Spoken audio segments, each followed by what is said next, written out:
सप्ताह कालावधीमध्ये जर तुम्हाला गुरुचरित्र पारायण करणं शक्य झालं नाही तर त्या व्यतिरिक्त तुम्ही कोणती सेवा अशी आहे की ती केल्याने गुरुचरित्र पारायण इतकी तुम्हाला पुण्यप्राप्ती मिळू शकते, किंवा थोडीशी सेवा का असेना गुरुचरित्रचं जे अध्याय असतात त्याची समज येण्यासाठी आपण ते पारायण करू शकतो, ते म्हणजे कोणतं तर संक्षिप्त श्री गुरुचरित्र पारायण आपण जेव्हा करत असतो ते महाराजांच्या चरणी अर्पण करण्यासाठी अगदी छोटासा कालावधी आपल्याला लागत असतो, तो म्हणजे 1.5 तासाचा.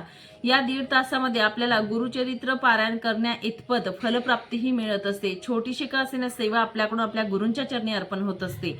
आणि हे पारायण करण्यासाठी तुम्हाला सांगेल कुठले नियम पाळायचे असतात. गुरुचरित्र इतकेच नियम याला पण असतात काही, याचे साधे आणि सोपे नियम असतात, ते पाळून आपल्याला हे पारायण करत असतात.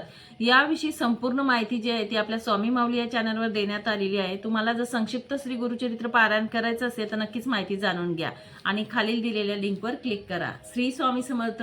धन्यवाद.